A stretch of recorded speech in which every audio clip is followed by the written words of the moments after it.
Morning, folks. How we all doing today? How you doing, Bryant? Oh, I'm doing. Every day's a good day.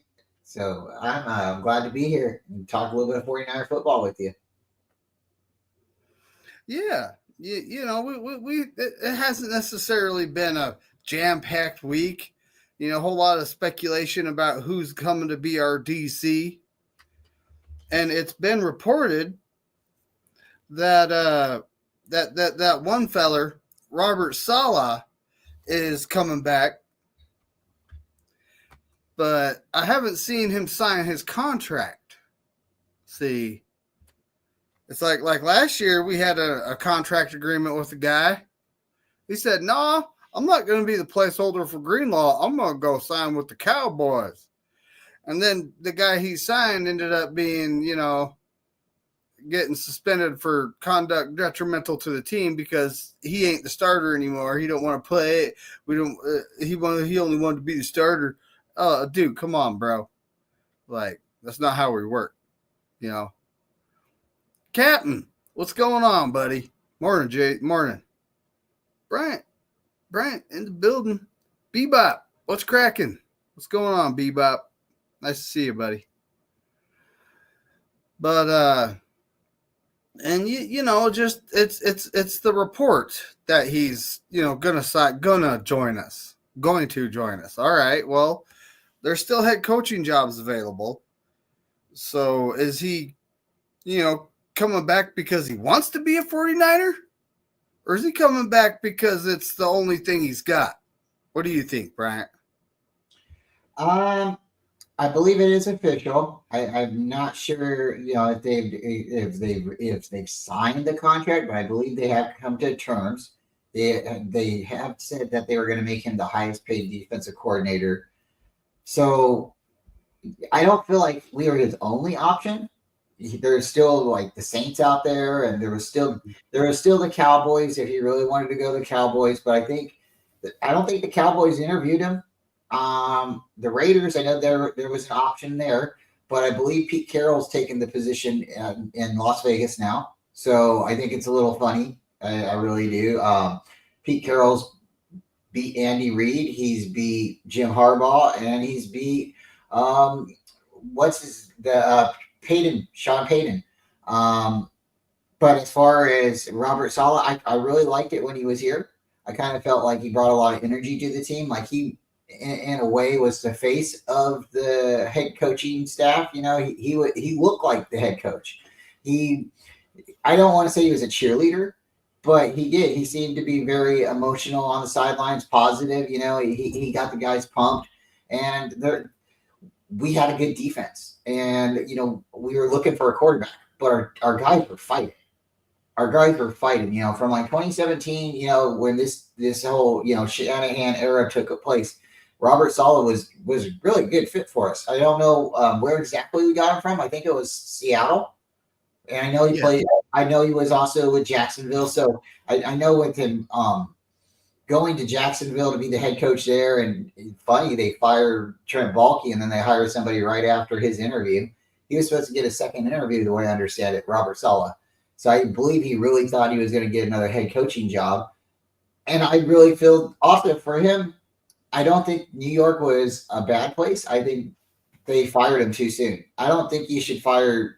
I don't know. It's hard to say when you should fire somebody or you should give up on somebody, but I think he I don't think he was the problem in New York.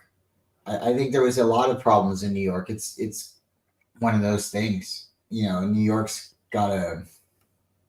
Don't they have like a little kid? Not a little kid. Don't they have a teenager running the organization or something like that? I mean, like it's Now I've been told many things. Like Salah wasn't, Aaron Rodgers didn't have anything to do with him getting fired. This is what I've been told. I've right. been told that it was the owner and his 17-year-old kid that chose to. Yeah, yeah,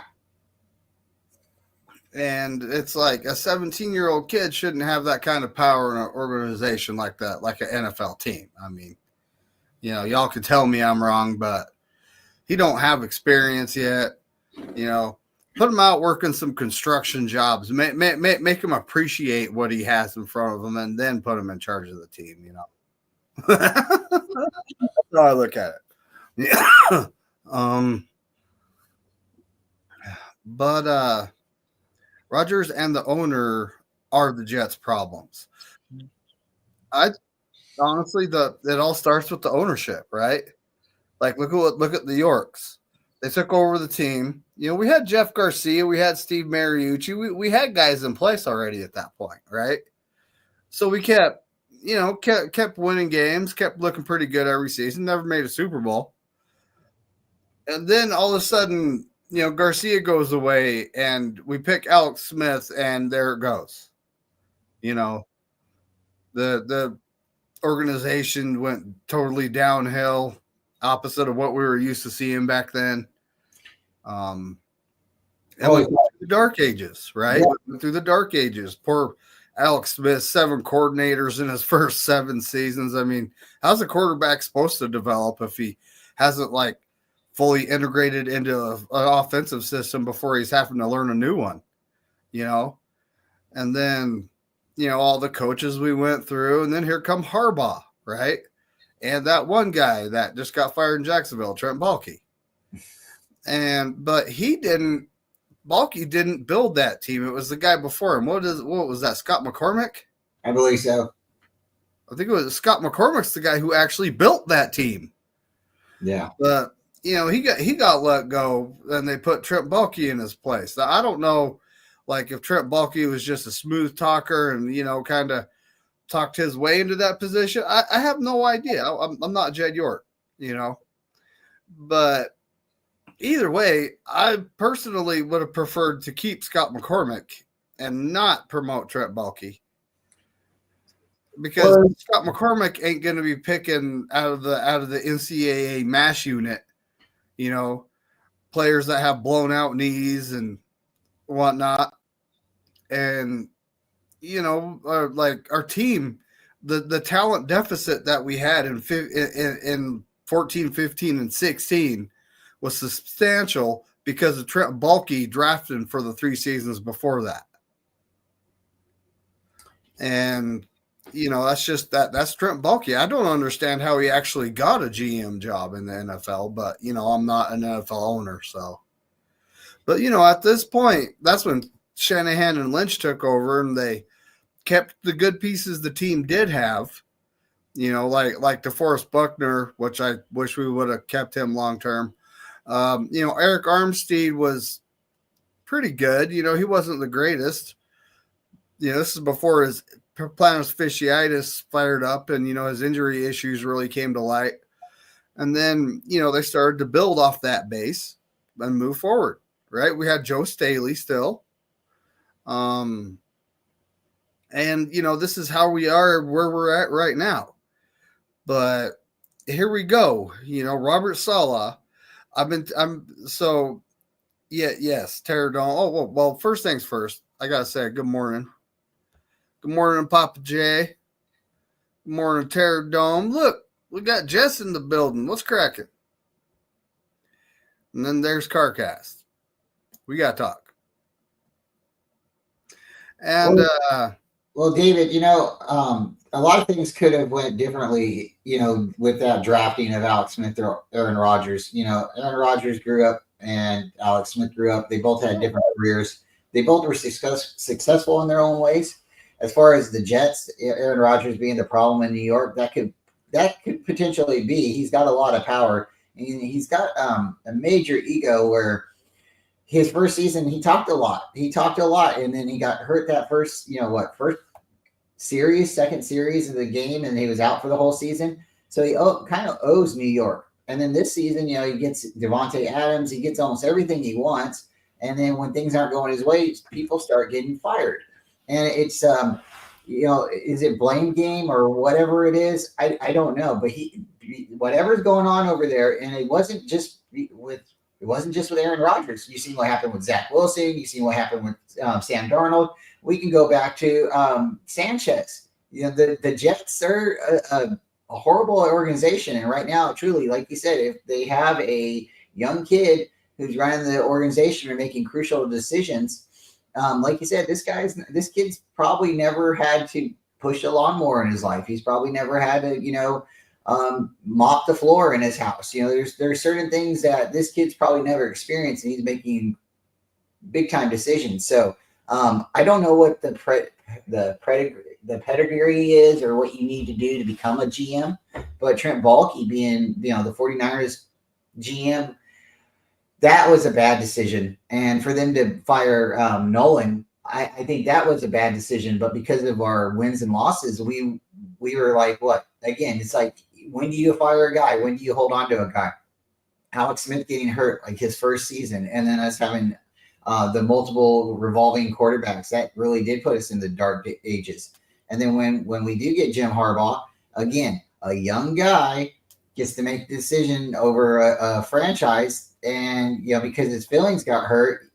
If it's true that Jed York really fired Jim Harbaugh because of their attitudes towards each other, and because Jim Harbaugh hushed Jed York, you're gonna have to grow some thicker skin, man. You say you want to win Super Bowls. Well, our chances went out the window after Jim Harbaugh left. We went how many seasons before we got decent again, right? And now we're in the same situation where people are upset, about Kyle Shanahan, and they're saying, okay, so now we're going backwards because we're hiring Robert Saleh. Yeah, you get Robert Saleh back, and it doesn't reset things. We don't go backwards, but we're going to keep taking steps forward. It is familiarity. When you have Robert Saleh in the building and people like him, they play for him, he's there. It's going to be a good thing for everybody moving forward. And then Kyle can take kind of maybe a sigh of relief and say, hey, I can worry about the offense. And I truly feel Robert Saleh was more of a head coach during that time when we first were all together than Kyle. Kyle was looking for his groove and working out the offense and trying to find a quarterback and trying to make everything work with the three-headed running back attack that we had. So Robert Saleh being here, we got off to a good start with him. And if he's in control of the defense and he can really pick his roster and what they're reporting this year, I know no one's going to like it, but they're reporting we're going to go defensive heavy. So don't look for a lineman, an offensive lineman. What's that? We're not getting one of those. We're going to get some defensive tackles. We're going to get some safeties and some corners, and we're gonna go at it this season. We have a really, really soft schedule. It might, at least on paper, it looks like it's going to be soft. You never know what these teams are going to be next year, but that's David, exactly it. I'm excited. Well, so at this point, like if Saleh has signed his contract and it's official, cool. But I'm very skeptical. I just don't feel like, I don't know if the guy wants to be a 49er, because if he wanted to be a 49er, why didn't he just sign up? Right? I was prepared, and a lot of people don't like this, but I was down to get Pete Carroll. He was a 49ers, folks, before he was with the Seahawks. And this is not sponsored, YouTube. I have his bonus package right here, ready to go.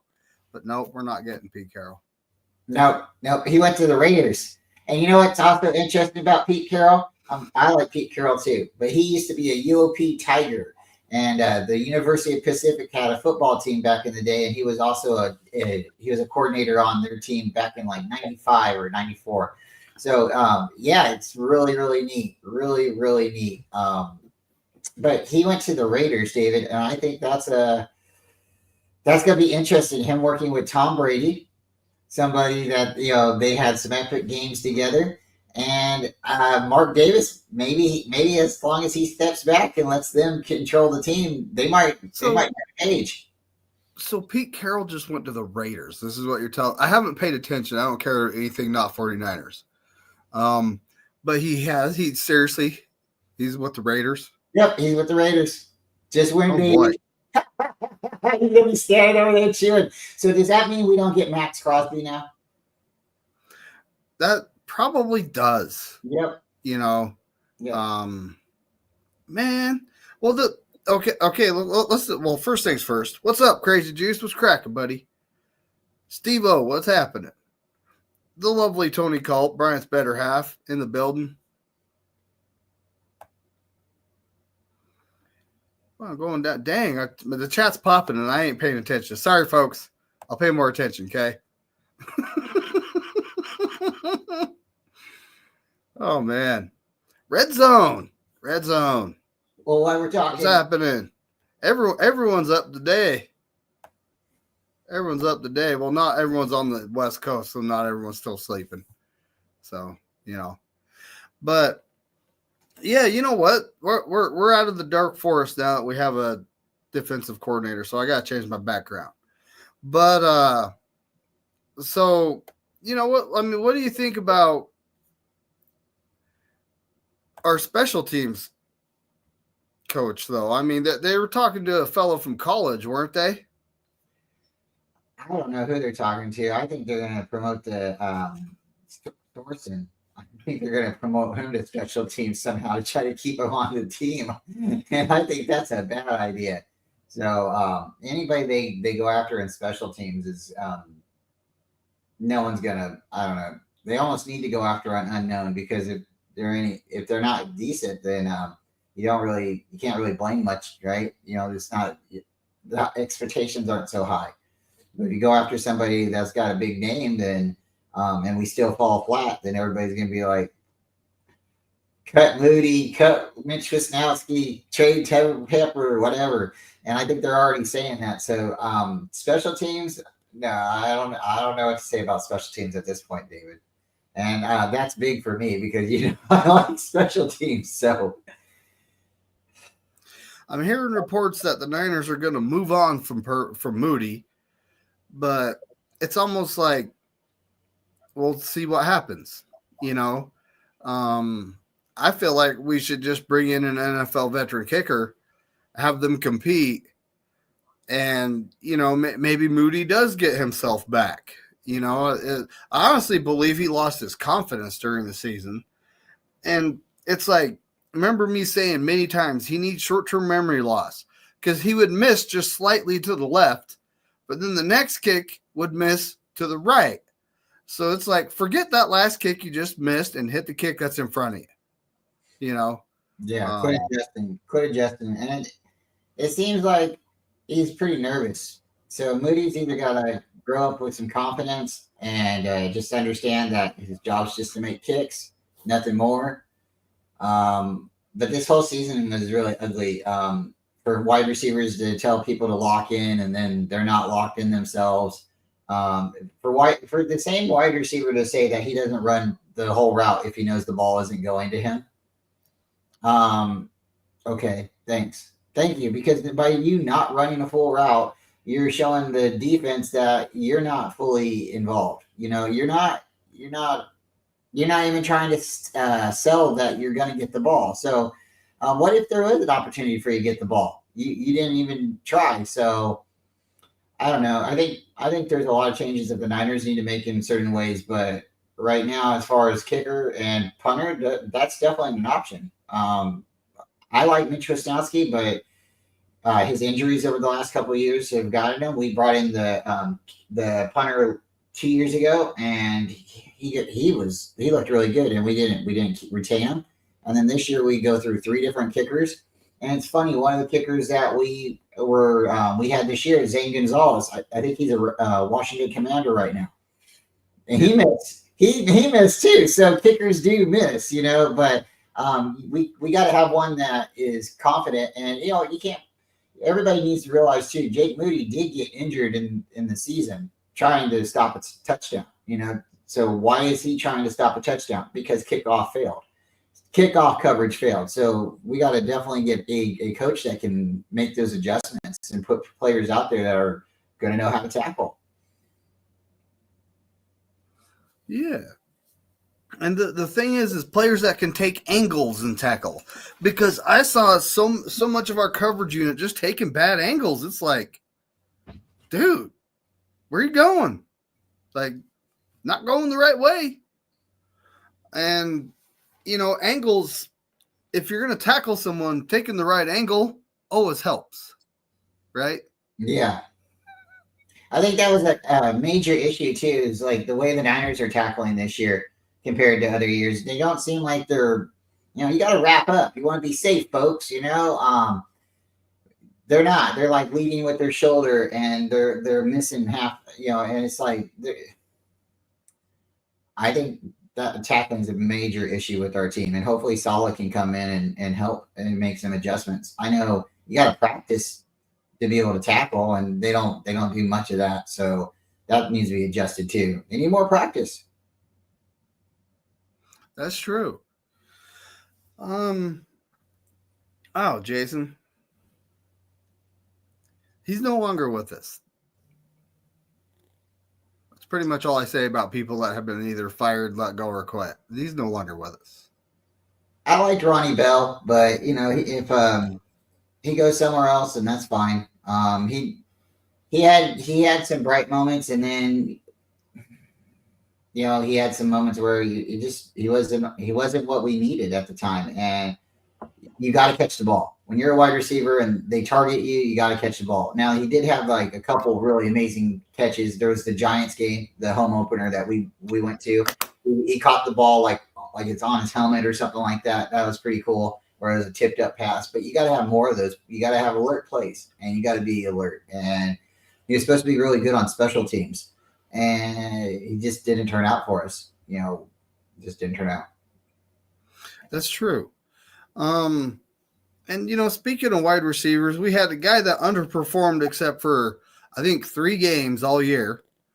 One of those games was Miami. He showed up, and a lot of folks were saying, "Oh, well, it's because they did the Jimmy Gimme plays." It's like they've been doing those plays all year. It's just he's not open, or he doesn't catch the ball.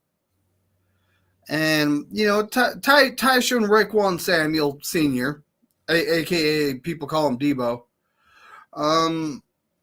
I don't know. Does he want to be with us? Because that game in Miami, that was almost like a job interview, in my opinion. Like, and Tyreek Hill wants out of Miami. This is all speculation, but a straight up player trade wouldn't be a bad idea. But then we're taking a cap hit. They're taking a dead money because they just extended him. So both teams are going to be taking dead money here. I kind of feel like with him, especially with that game, not necessarily it was a interview, but he did try to show out. And I feel like sometimes, and maybe this is not the politest way to say it, but I believe he himself feels he can punk teams or players because he's bigger or he thinks he's stronger than other players. And I believe when he looked at the defense on Miami, he felt that way. He felt like he could just run over him. And you saw it the majority of the game. He was more of that violent Debo, the wide back we seen back, who wanted to take the hit and lay the smack, towards the other player and show him that you're not tackling me. I'm not going down. You're going to get knocked down. I'll run out of bounds if that's what, but I'm not. And that's what we needed more of in the beginning of the season. At one point, he was not performing in the beginning of the season. He had the one game against the Bears with the big touchdown or something, and that was it. And Debo needs to definitely. And then against the Chiefs, he had 0 targets, 0 catches, 0 times getting open. They put that McDuffie guy on him again, and McDuffie's got his number. Yeah, Yeah, you would have thought they would have learned something from the Super Bowl. It was just like, dang, man, like he cannot against a really good corner, he will not get open. Because he's not a wide receiver that runs routes like that. He's not. And that's why when they took the ball from him in the Super Bowl, the first Super Bowl against the Chiefs, it's never been the same. It's never been the same. When Jimmy went to start throwing the ball in the Super Bowl and we stopped running the ball, it's the Chiefs figured us out right then. And we've never been able to adjust since then. And, in the second Super Bowl, we did the same thing, and we needed to just keep running the ball. But right after halftime, we had 3 3-and-outs in a row because Kyle just started passing the ball. He forgot that we had running backs. Maybe he's overthinking it too. This is something I've been saying is I think he overthinks it because he wants to be ahead of them. At the same time, it's working. And I'm down to keep doing something as long as it's working until they figure it out. Then you switch up, you know. But it's all up to him. He's the head coach. I'm not the coach, you know. And Steve-O was actually saying we don't know who makes the picks earlier. And let's talk about number 11. Now we both said it already. I said he's going. I would like to see offensive line, but we're probably going D line. Yeah. I mean, it's kind of like this is one of those opportunities where we're up high in the draft, and it might not come very often. It really might. It really might not. And we could have an opportunity here to pick Big Trent's replacement. Let's face it, he's going downhill. And he held out because he wanted more guaranteed money. It's like we're going to end up taking a cap hit for him for 3-4 seasons after he freaking retires. Yeah. But that ankle ain't getting any better. I haven't seen any reports about him going in and getting a clean out surgery or anything like that yet. And he desperately needs to go do something with it. But at the same time, we're not going to have an opportunity like this to pick his potential replacement moving forward. And Colton McKivitz, we signed him to swing tackle money. So it's like pick that guy. If he beats out McKivitz, all right, start him on the right. But then again, there are 3 interior defensive linemen that I am drooling over in this draft. I'm not going to name names, folks. If you look at all websites, you're going to see the top 3. One of these guys is 345 pounds. He's a freaking monster. We don't need another Kinlaw. We need somebody who can play. Well, that's exactly it. Is he doesn't have an injury history, so and I'm looking at him like putting a guy like that can pass rush, that's that big, will eat blockers and can pass rush right next to Bosa. Oh boy, our defensive backs are going to look good because they'll only have to cover for 2 seconds. We definitely need some help on the defensive line. It's not getting any better. It's not getting any better. And it's not going to unless we let what we said. And it might be a rumor, but I believe Kyle said it. Robert's going to get all picks of the defensive draft. And whether or not they let him pick first or they let him pick a second, he's going to get whatever he wants for defense. Robert Saleh is going to get it. So at this point, if we were going to draft anybody on the offensive side, it would have to be a tackle. It would have to be something like that, David, just like you're saying. But why do it this year if you got Trent coming back? So they're expecting Trent to be here at least this year and next year. So I'm just throwing it out there. Why not look at that like either later in the draft this year if we do draft offensive linemen, draft them later, or draft that guy next year. I know you're saying like we don't get up there. Hopefully next year we'll be picking like 32 or 31, something like that. But 32 would be nice. Yeah, later in the draft. But this year I believe we're going to go really heavy on defense because if we can get back to, I'm not the first person to say this, but if we can get back to holding teams below 20 points, and the Niners, we know the Jimmy Gimme game, Jimmy Garoppolo, we scored 20 points, we win the game, right? 21 points. Don't need much after that if our defense is healthy. So we need a linebacker on the other side of Fred, and we need a defense. I think we need a defensive edge. But if you're saying get a defensive tackle, put him next to Bosa, that works for me too. Because Bosa needs help. You see, he's getting in there. He's getting close, but he can't do it all. And I'm going to say it, David. Should have got Fangio last year. We should have changed our scheme. We should have done it. I know everybody was saying, no, we don't want to do it. We had the player personnel to do it. We had the ability to switch it. And guess what? Where are the Eagles? Where are the Eagles? Who's got Fangio? Yeah. Oh, I know. They went from one of the worst defenses in the league to one of the best defenses in the league. Like, right quick. You remember me saying it last year. Get Fangio. Why not? He's been here with the Niners. Bring him back. He's older than Kyle. Kyle will have to respect him. who Kyle offered the defensive coordinator position to last year? Bill Belichick. So it's not like he's not willing to work with people that's older than him, or he doesn't want to let go of the offense. So let Kyle worry And about he didn't want to change the defensive scheme. He liked it, but it didn't really work out this year because and our now, defense wasn't the worst, it wasn't the best, you know. but now after the aftermath of this season, what did he come out and say? They figured out our defensive scheme. We have to change some things. Wow, if you would have done that last year, go figure, right?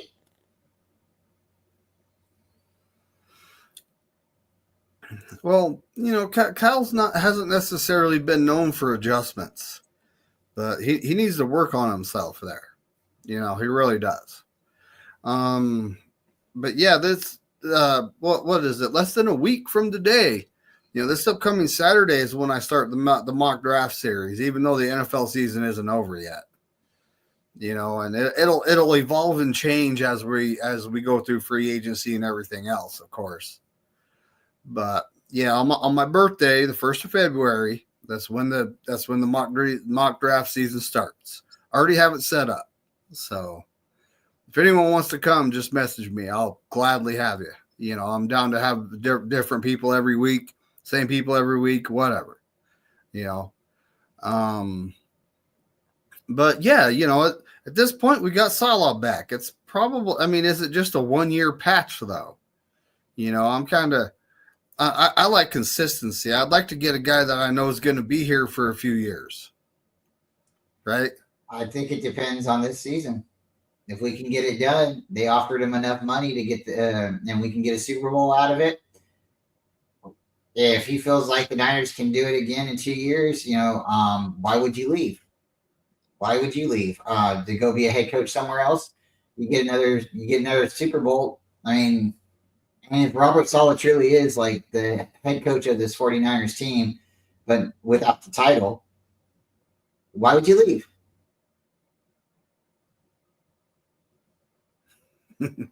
Everybody says, and that's true. That's true. Why would you leave if we won a Super Bowl? Why wouldn't you want to try to run it back? This is something the Rams started before they totally the wheels fell off and they couldn't run it back. Well, yeah. Why wouldn't you want to be with that team moving forward for another season? Prove yourself for 2 years, and then see what opportunities arise. Because there's a lot of head coaching jobs you're not going to want. Like shout out to the New York Jets, who I can't believe Aaron Glenn took that job. It's like the Chicago Bears. There's a few organizations. It's like, well, do you really want to go there? And again, all starts with the ownership, right? Yeah, let's Papa J, let's run it back. That's all we gotta do. Really, just try to retain everybody that we had this season. Maybe make a couple of upgrades, like we said, at linebacker. A couple upgrades at the defensive line. We always need to change our defensive line. We do need an edge. If we can get a couple of players on the offensive line that are a little bit more, I don't like getting versatile players, but you do have to have players that can move positions. But you don't see Trent Williams taking, center or, going to the right side of the field. He's always left tackle. So we need to solidify our line. We need backups, but that's the story of every season. But we can definitely make a strong push, David. We got a 4th place schedule next season, and we're not a 4th place team. We might be this year, but hey, injuries happen. Injuries happened, and the wheels fell off.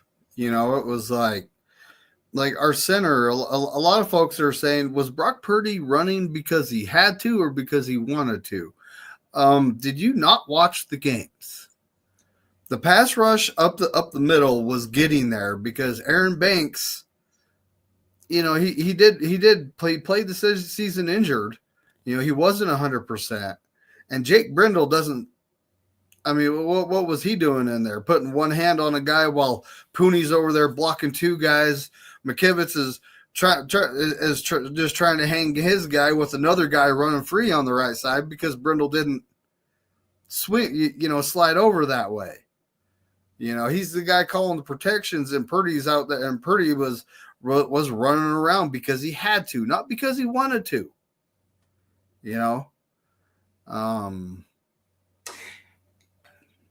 Yeah, see, I love Little Sponge. Good that you're here. Appreciate you. Congratulations on your team making it to the championship game. I'm going to say go Commanders, go Washington. Not to be a hater or anything like that, but when you say go Birds, a bird, Eagles eat birds. Come on, man. Your team's the Eagles. It's like we're the 49ers. Be proud that you're an Eagle, right? Fly, Eagles, fly. Hey, I truly think, David, I truly think it's going to be the Chiefs and the Eagles. And I think it's because of what's already happened in the past. The Niners played the Chiefs twice. The Eagles will play the Chiefs twice. And then the Eagles will have their championship, their Super Bowl. And it's ugly. It's ugly. It's ugly. But, yeah, congratulations, Sponge. Hopefully we could maybe we could get a rematch next year in the championship game against you guys. I think the Niners got a good chance of making it back. Well, you've heard that saying for the birds, right? Do you know the history on where that came from? No, tell me, David. So way back in the day, this is before we had modern garbage collection. Okay. They used to throw it all in a pile on the street, and then someone would come clean it up every now and again. And on that pile, that's where the birds would go to eat. So that's where, for the birds, that's where they would come. That's where that saying comes from. I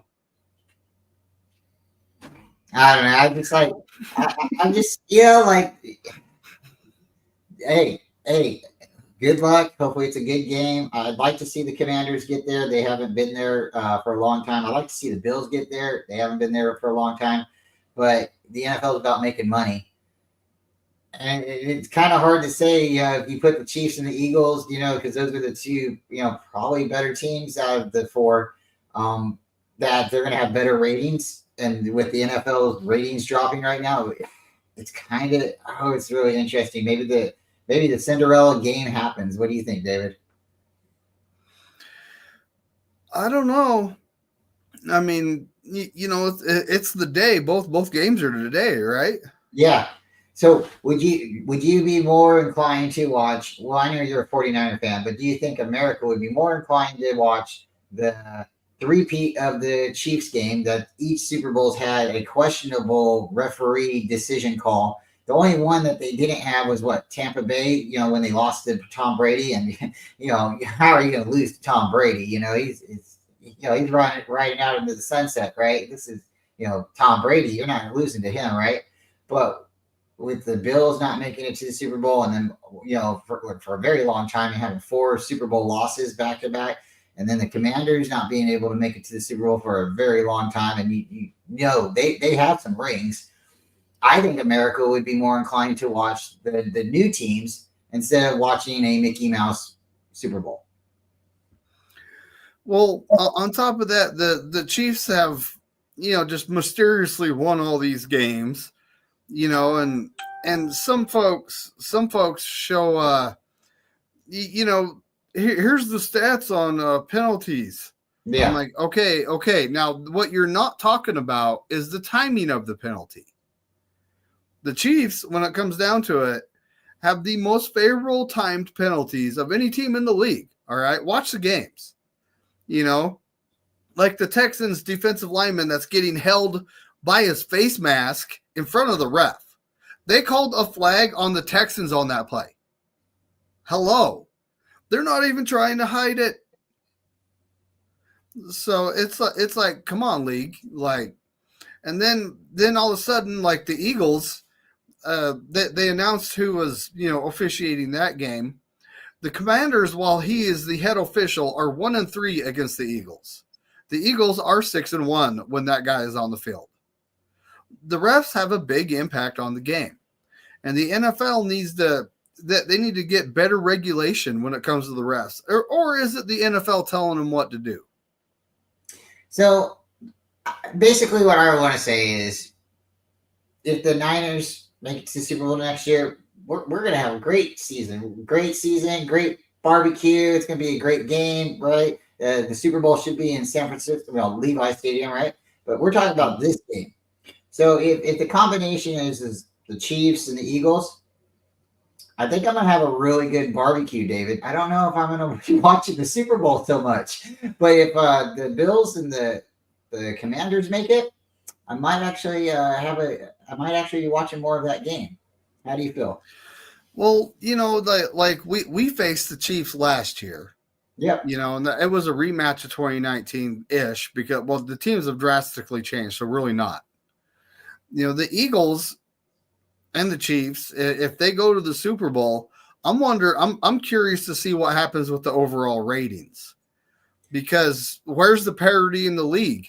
Yeah. The Chiefs are in it every year. Ooh. Yeah. And the Eagles have been there 2 of the last 3 seasons, right? So where's the parity? There's no parity in the NFL. It's just these teams and that's it. And I don't know if the NFL realizes what they're doing or if they realize what's happening, but it's like Patrick Mahomes, you obviously want him to be the face of the NFL.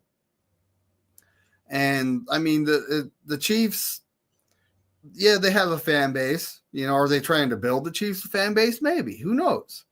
But at this point, there is no parity in the NFL. It's the same teams every year. Like, we need to see something different.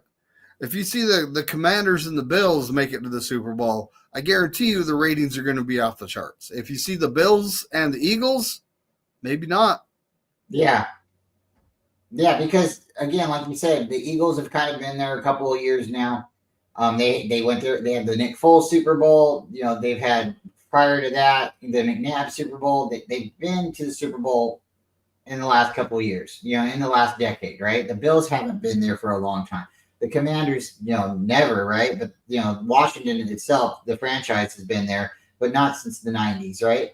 So I think it would be a better look for the NFL, and I think it would get a lot of people to stop saying the NFL's rigged, because right now I think if it happens, yeah, I think people are really going to say that they pushed for it, just like what we have our good buddy here saying. They want the Swifties to see a Super Bowl again, and Taylor and Kelsey are supposed to get married, and it's just Cinderella story, and it's just I think if they push for it, I think America is moving in a different direction than that, and I would like to see. I don't want to see the NFL rigged, and I really feel like if the Chiefs and the Eagles make it there, that's what is going to be more visible.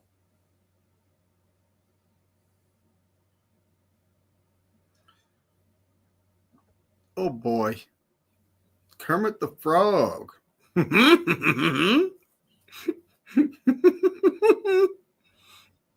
He does sound like Kermit though when he speaks. Patrick Mahomes, he really does. Yeah. Yep, he does. He did an imitation too at a Super Bowl one year. It was funny. They asked him to. That's funny. Hey, Gilbert Reynolds, thanks for showing up. I appreciate you. I can't argue with that. I just can't. But yeah, I mean, so okay. Let me ask this question: if the Chiefs lose the Super Bowl, will Taylor Swift make a sad song about it? She'll blame the ref, right? I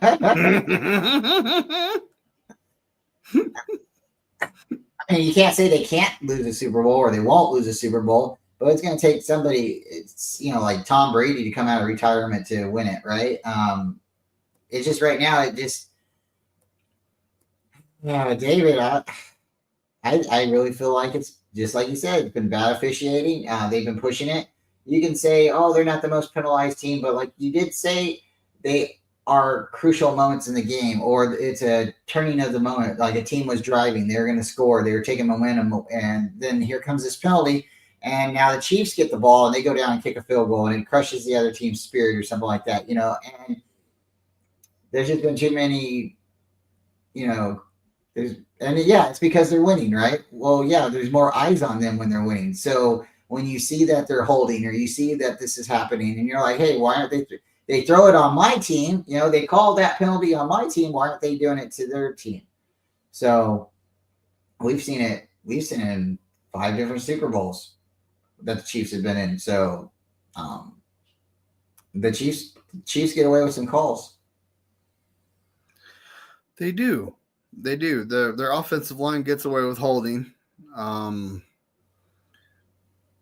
But we'll just see what happens, I mean, Josh Allen has really come out of his shell, so we'll see what happens this year. Maybe Bills Mafia is supposed to win the Super Bowl.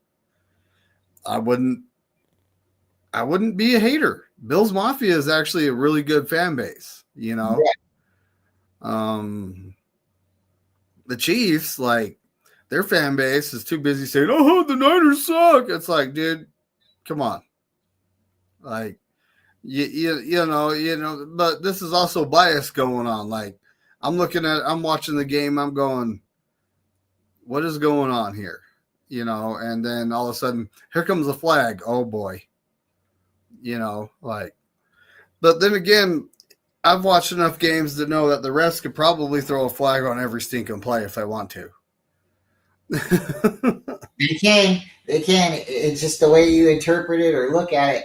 That's why it's nice to have these NFL replays and these officials, and the commentators saying it. And when the commentators are saying it, it becomes a bigger conspiracy, right? When you have players, retired players commentating on the games and saying, "Man, they shouldn't have thrown that flag," or that's a bad call, and it's happening in crucial games, playoff games. Yeah, the conspiracies get bigger, they get deeper, they become realer. So, hey, David, I'm excited. Are you excited? I am. I'm excited for this upcoming off season. See what the Niners do. There's a center I like, but a lot of places have him ranked number 1. So he might be too expensive for us, which kind of sucks. But then again, you got to do what you got to do, 49ers. Got to put that offensive line in front of Brock so he can actually have time to throw to these weapons that you constantly get. This next season, maybe we'll get to see some Jacob Cowing. We're going to get more Cowing and less Bell because Bell's no longer with us anymore. Yeah. So maybe we'll get. Shout out to Rams fans. Y'all are on the couch too. So. That's right. That's right. Look out for next year. You won't have such an easy schedule. I woke up Geno Smith from his nap to make room for you. Don't worry. But yes, Gilbert, Robert Saleh's back. I've been told it's official and he is signed. But I would rather have a long-term asset than a guy that might be with us for a year and then all of a sudden leave to be head coach and then we're in the same boat again. That's me. Like I said, I was down to bring in Pete Carroll, especially if he's down to be a 49er and be here long term. I got you, Pete. I got you right here. But nope, he doesn't want it. He wanted to be a Raider. That's so interesting. That's going to really change the Raiders. It really is. We'll see next year. They might be 3rd place in the AFC West. You never know. Dude, he joined a tough division. Yeah. Because you have the Chiefs who, the Chiefs, the refs, the Swifties, and the scriptwriters. That's who you're playing. And then you got the Broncos with, Sean Payton and Bo Nix, the up-and-coming QB who actually looked pretty good this year. Hey, shout out to Mr. McNiner's NFL draft. Go back and check out some of the picks last year, some of the shows. Bo Nix was definitely a hot topic. He was a hot selection. He was. You picked him. You picked him with our 31st overall pick a few times. Yeah, the Raiders would have been doing it too. But then you got Jim Harbaugh and Herbert, which Herbert, in the playoffs, he just seems to stay home and send someone else. But now you got Pete Carroll and the Raiders, and it's going to be interesting to see what they do with their draft pick. I kind of think they're going QB now. You never know, right? Raiders need a quarterback. Maybe they can bring Carr back. Oh, we got us right here. Bam. Pete Carroll wanted to revive his rivalry with Jim Harbaugh. That's why he joined the Raiders. Now it all makes sense. I think it's gonna be fun. That division is gonna be a lot of fun. Sean Payton, Andy Reid, Jim Harbaugh, Pete Carroll's beat them all. He's beat them all, and now he's going to the worst franchise in that division, and his job is to turn it around with Tom Brady. And Mark Davis is signing the checks. He is.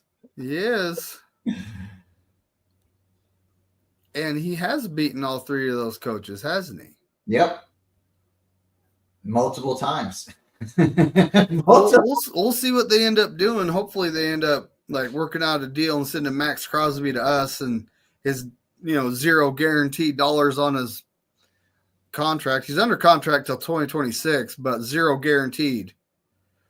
So maybe they can send him to us and we can, restructure his contract, give him some guaranteed money. He would be awesome. He'd be like, if we would have got King Henry last year, somebody, I said something about him last year as well. If we would have got King Henry, that would have been a deal changer. It's kind of like what Saquon did to the Eagles. But somebody like Max Crosby coming to the 49ers, that would be somebody, to pair up with Bosa. How would they stop that? How would they ever stop that? And the guy don't come off the field. He plays like every down. So how would you stop that? That's true. How would you stop that? But, we'll have to see what the offseason brings. I can't wait to start the mock draft series, though. This next week, it's going to be like my birthday kickoff. Got to go see the family, figure out what I'm doing with my daughter. She wants to take me to dinner somewhere. And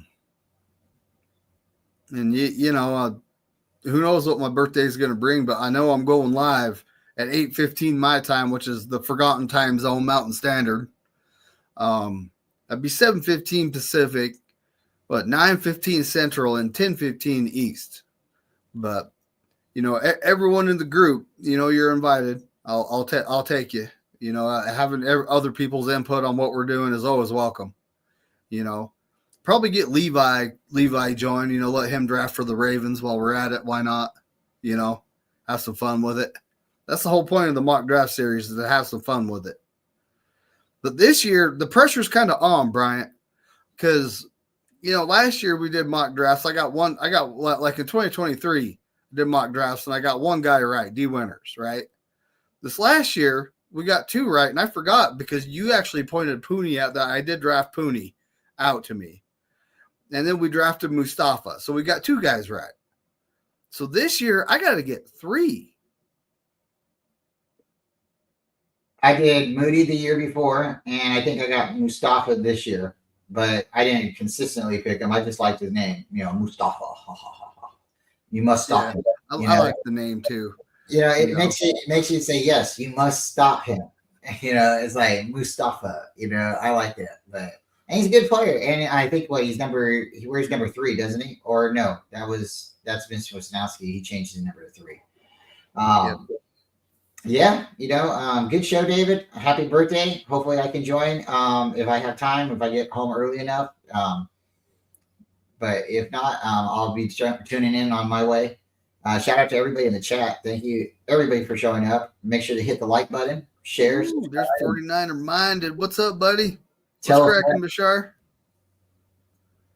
Mustafa's number 6. Number 6, thank you. I think it was number 3 in training camp. And then we changed his number to 6. Thank you.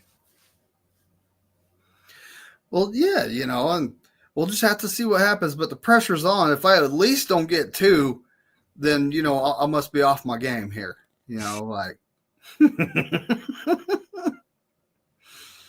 But you never know what's going to happen in the draft. Are we trading up? Are we trading back? Are we trading players? I might just trade a player or two away, see what I can get draft pick wise for them. I'm trading up. I'm trading up. I'm getting a quarterback. We're going. Yeah. We're I don't know if we need to trade up because I've been told there's only a couple of really good QBs in this draft. It's like what was that? 2022, all those, that whole draft. I think Brock Purdy is by far the best quarterback out of that.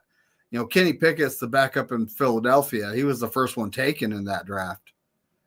But Brock Purdy so far is by far the best quarterback out of that whole class. And he was picked last. Mr. Irrelevant. But yeah, let's get on out of here. The games. I mean, when do the games start? Games start about now, don't they?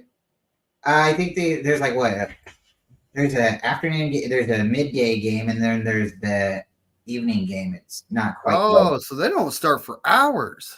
I believe so. I think we got a couple hours before game starts. That's all right. Everyone's got time to go do what they got to do before they watch the conference championship games, right? Yeah. Thank you, Steve. 3:30. 3 p.m. Bebop. Thank you, sir. Eastern Standard Time. So that would be. Captain says 2 hours. All right, folks. Go grab something to eat, a barbecue, do something, enjoy the family. Hopefully me and David can be back next week. Either his channel or mine. Same bat time, same bat signal. We'll throw them out there. And you'll see us. As always, go Niners. Hey, it's always go Niners. And as Corey Davis says, F all 31 other teams. Go.